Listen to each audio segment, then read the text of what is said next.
Unacademy. Let's crack it. नमस्कार दोस्तों, pathfinder पर आप सभी का स्वागत है। मेरा नाम है निधि। दोस्तों, आज हम बात करेंगे मैरिटल रेप के बारे में। मैरिटल रेप को लेकर पिछले कुछ समय से काफ़ी अलग अलग हाई कोर्ट्स के जजमेंट्स आए हैं, जहां पर जजमेंट्स में एक वेरिएशन देखने को मिला है। कहीं पर इसको क्रिमिनलाइज करने के हक में फैसला गया है, कहीं पर इसको डीक्रिमिनलाइज ही रहने दिया गया है। कहा गया है कि ये इम्यूनिटी है, जो सेक्शंस हैं हमारे आईपीसी के, उसके अंतर्गत। इन सब चीज़ों के बीच में गुजरात हाई कोर्ट का एक बड़ा फैसला आया है, जहां पर गुजरात हाई कोर्ट ने ये कहा है कि रेप इज़ अ रेप, बलात्कार बलात्कार है, चाहे वो कमिट किया गया हो हस्बैंड के द्वारा अपनी वाइफ पर। क्यों ये कहा गया है, क्या होता है मैरिटल रेप, क्या इस संबंध में लीगैलिटीज़ हैं हमारे यहाँ, इन सब चीज़ों के बारे में डिटेल में बात करेंगे। शुरुआत करते हैं न्यूज़ के साथ। So rape is rape even when committed by husband. Gujarat high court से silence on sexual violence need to be broken. Sexual violence पर जो साइलेंस है हमारी सोसाइटी में, उसको अब तोड़ने की आवश्यकता है, ऐसा यहाँ पर गुजरात हाई कोर्ट के द्वारा कहा गया। तो गुजरात हाई कोर्ट ने कहा है कि रेप जो है ग्रेव ऑफेंस है, चाहे वो विक्टिम के हस्बैंड के द्वारा ही क्यों ना कमिट किया गया हो, यानी हस्बैंड के द्वारा वाइफ पर क्यों ना किया गया हो, रेप रेप ही रहेगा। यहाँ पर उन्होंने पॉइंट आउट किया कि मैरिटल रेप जो है उसको बहुत सारे देशों में अक्रॉस दी ग्लोब इलीगल घोषित किया जा चुका है। इसके अलावा अगर मैं केस की बात करूं तो एक कंप्लेंट जो इनिशियली फाइल की गई थी एक वाइफ के द्वारा, एक डॉटर इन लॉ के द्वारा, who was married in Rajkot last year, जिसने अक्यूज किया था अपने हस्बैंड को और अपने इन लॉज को of rape and domestic violence. Husband पर रेप का मुकदमा था और जो इन लॉज हैं उन पर डोमेस्टिक वायलेंस का मुकदमा किया गया था। ये फाइल किया गया था अगस्त 2023 में। जो कंप्लेन थी, इसके चलते अरेस्टिंग हुई हस्बैंड की और इन लॉज की under section 490A cruelty by husband और relatives, section 376 rape and section 354 molestation and 506 criminal intimidation of IPC. इन धाराओं के तहत, इंडियन पीनल कोड की इन धाराओं के तहत यहाँ पर अरेस्टिंग हुई थी। यहाँ मैं आपको बता दूं कि जो मदर इन लॉ थी यहाँ पर इस महिला की, उन्होंने एक बेल प्ली फाइल की जिसमें कहा मैरिटल रेप क्राइम नहीं है। जिसके बाद इस जजमेंट में, जो कि 8 दिसंबर को आया, जस्टिस दिव्येश जोशी ने रिजेक्ट कर दिया इस बेल प्ली को, जिसमें कहा गया था कि मैरिटल रेप जो है वो क्राइम नहीं है। इसको खारिज कर दिया गया और यहाँ पर जस्टिस जोशी ने कहा a man is a man, एक पुरुष पुरुष है, एक एक्ट एक्ट है, रेप रेप है, वो परफॉर्म किया जाता है एक मैन के द्वारा, चाहे वो हस्बैंड हो on women, in under quotes wife. So rape is rape. इसके बारे में और डिटेल में बात करेंगे, बट बिफोर मूविंग फॉरवर्ड, ये मेरा छोटा सा इंट्रोडक्शन है दोस्तों। This is my Telegram channel, जहां पर आप मेरे साथ कनेक्ट हो सकते हैं मेरी सभी क्लास की अपडेट, शेड्यूल्स और पीडीएफ के लिए।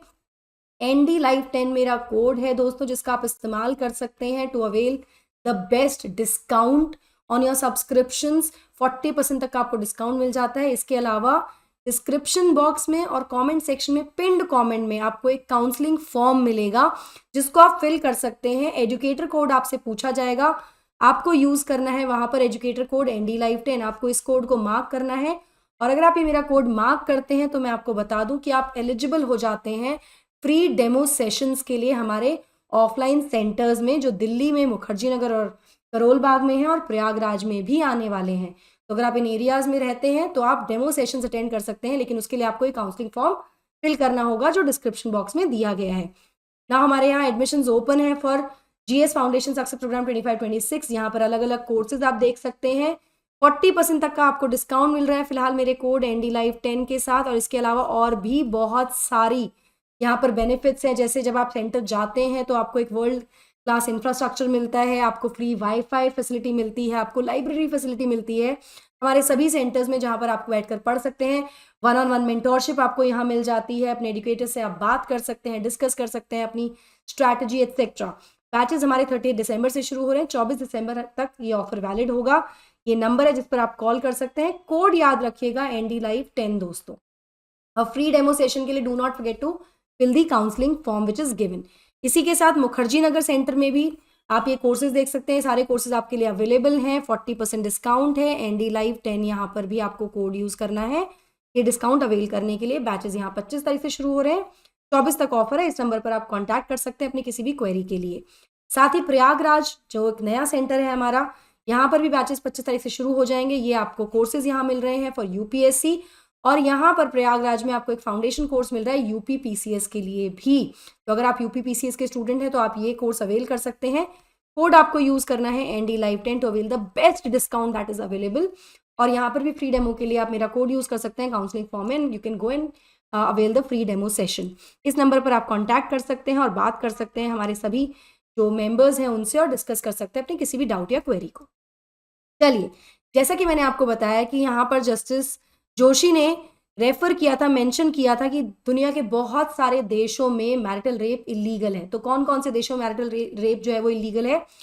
50 अमेरिकन राज्यों में, स्टेट्स में, 3 ऑस्ट्रेलियन स्टेट्स में, न्यूजीलैंड में, Canada, Israel, France, Sweden, Denmark, Norway, Soviet union, Poland, Czechoslovakia और बाकी और भी ऐसे देश हैं जहां पर इसको इलीगल घोषित कर दिया गया है। यहाँ पर जज ने अंडरस्कोर कर कर कहा कि भाई इवन यूनाइटेड किंगडम, जहां से हमारा प्रेजेंट जो लीगल कोड है उससे इंस्पायर होकर बना है, वहां से तो आया है इंडियन पीनल कोड जो है हमारा, उन्होंने भी अबॉलिश कर दिया था एक्सेप्शंस को फॉर हस्बैंड्स इन 1991, जहां पर रेप में हस्बैंड्स को एक तरह से कुछ एक्सेप्शन दिया गया है। मैं आपको बताऊंगी क्या एक्सेप्शन है, उसको अबॉलिश कर दिया है। मतलब जहां से इंस्पायर होकर हमने कानून बनाए हैं उस देश ने भी, पेरेंट देश ने भी उसको अबॉलिश कर दिया, लेकिन हमारे यहाँ अभी भी चल रहा है। यहाँ पर जस्टिस दिवेश जोशी ने ऑब्जर्व किया कि जो एक्चुअल इंसिडेंसेस हैं वायलेंस अगेंस्ट विमेन के भारत में, वो बहुत ज्यादा हैं then what the data suggest. अभी हाल ही में नेशनल क्राइम ब्यूरो रिपोर्ट आई थी, वो एक पूरा एक पूरा रिपोर्ट आता है हर साल का, जिसमें देखा गया था कि क्राइम अगेंस्ट विमेन जो है वो बढ़ रहे हैं, उनमें इंक्रीज देखा गया, specially in the rape cases. ठीक है, तो इन्होंने कहा कि जो डेटा है वो उससे कई ज्यादा हायर हो सकते हैं ये केसेस। ठीक है, इसके अलावा महिलाएं जो हैं वो अभी भी हॉस्टिलिटी फेस करती हैं, और वो कहीं ना कहीं they live in the environment जहां पर they are subject to violence, उनको वायलेंस फेस करना पड़ता है। ये लेटेस्ट NFHS का डेटा है जिसमें मैरिटल रेप के बारे में बात की गई है। मोस्टली जो सेक्सुअल अब्यूज मैरिड फीमेल्स हैं वहां पर husband was the perpetrator, husband है जो मेन कल्प्रिट है। यहाँ पर 82% केसेस में हस्बैंड, 13.7 केसेस में former husband, ex husband, 1.6% cases में करंट या फॉर्मर बॉयफ्रेंड, 1.4% केसेस में immediate family, it can be father or the brother, and only in 2% cases the strangers attempt rape on women. Now जो constitution है हमारे संविधान, जो हमारा संविधान है, वो महिलाओं को इक्वल ट्रीट करता है पुरुषों के, और कंसिडर करता है कि जो मैरिज है वो एसोसिएशन है of equals, the order stated, ये ऑर्डर में बताया। साथ में जेंडर वायलेंस के संबंध में भी ऑर्डर में बात की गई, और वहां पर ये कहा गया कि most often unseen and is shrouded in the culture of silence, मतलब सब शांत हैं, इस पर कोई बात नहीं करता, इस पर चुप्पी नहीं तोड़ी गई है, इस पर चुप्पी तोड़ने की अब आवश्यकता है। Aggravated by culture and social norms, economic dependence, poverty, alcohol consumption etcetera, इनके चलते यहाँ पर इस तरह के जो जेंडर वायलेंसेस है वो देखने को मिलते हैं। कोर्ट ने कहा कि साइलेंस जो है, जो चुप्पी है जेंडर वायलेंस पर, अब इसको तोड़ने की आवश्यकता है, it needs to be broken now. Marital rape क्या होता है? तो मैरिटल रेप एक एक्ट है of sexual intercourse with one spouse without her consent. Wife की कंसेंट के बिना सेक्सुअल इंटरकोर्स अगर होता है तो वो मैरिटल रेप की श्रेणी में आएगा। It is no different from different manifestation of domestic violence and sexual abuse. Sex और सेक्सुअल वायलेंस ये अलग अलग हैं, all together irrespective of person in intercourse, ये बिल्कुल अलग है। ठीक है, नाउ लीगैलिटीज की अगर मैं बात करूं तो हमारे यहाँ IPC, इंडियन पीनल कोड में मैरिटल रेप को एक्सप्लिसिटली रिकॉग्नाइज नहीं किया गया है as criminal offence under section 375। जो रेप के संबंध में उसमें मैरिटल रेप को इंक्लूड नहीं किया, एक्सप्लिसिटली नहीं किया गया है। यहाँ पर मैं आपको बता दूं, एक्सेप्शन 2 जो है सेक्शन 375 का, वो डीक्रिमिनलाइज करता है मैरिटल रेप को।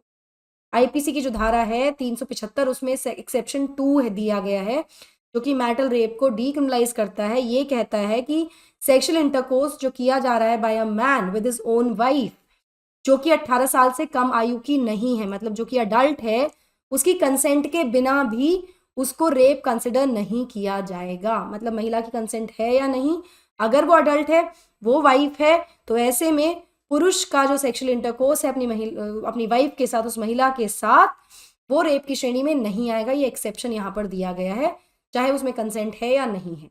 यहाँ मैं आपको बता दूं कि India one of the 50 countries में है जिसने अभी तक इसको आउटलॉ नहीं किया है। हमारे देश में अभी भी मैरिटल रेप को आउटलॉ नहीं किया गया है। इस संबंध में बहुत सारी पिटिशंस ऑलरेडी सुप्रीम कोर्ट के समक्ष रखी गई हैं, रखी जा चुकी हैं। सुप्रीम कोर्ट इस पर डेलिब्रेट कर रहे हैं बेसिकली, जिनमें चैलेंज किया गया इस एक्सेप्शन को सेक्शन 375 के, ठीक है, जो कि एक्सक्लूड करता है forceful sexual intercourse by a husband from the purview of rape laws, जो मैंने अभी आपको समझाया।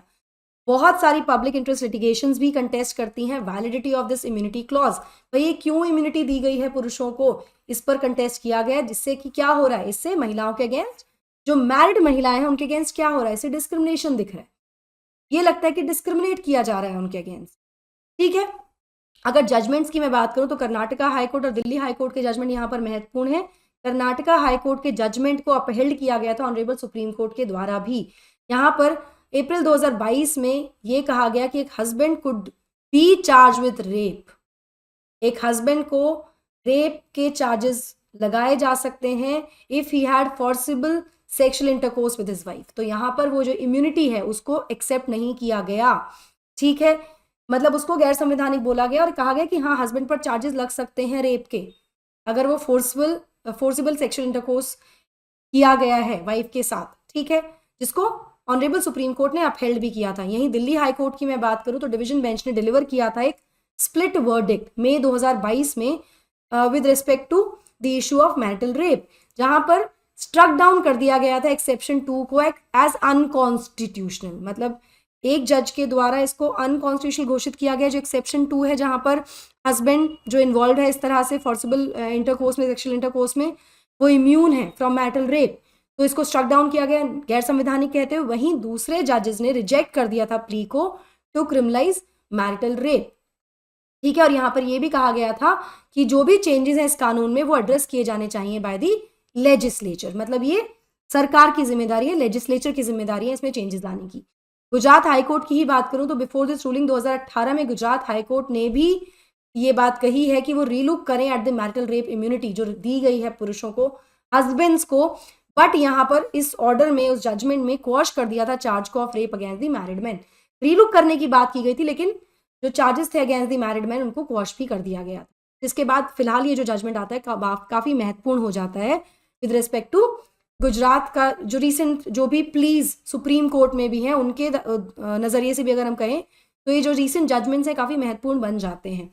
इस संबंध में 2013 में एक कमेटी का गठन भी किया गया था which was justice JS Verma committee. उनके रिकमेंडेशंस क्या थी, तो इसमें रिकमेंड किया गया था कि रिमूवल हो जाना चाहिए, हटा दिया जाना चाहिए एक्सेप्शन ऑफ मैरिटल रेप, जो एक्सेप्शन दिया गया इन आर्टिकल 375 इसको हटा देना चाहिए, ये कहा गया था।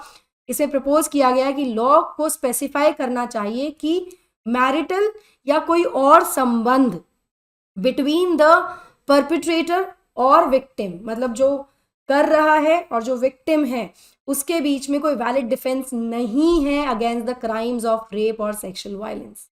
जो संबंध उनके आपस में है वो कोई भी हो, चाहे वो मैरिटल रिलेशनशिप हो या कोई और रिलेशनशिप हो, ये एक डिफेंस नहीं होना चाहिए against the crimes of rape और सेक्सुअल वायलेशंस।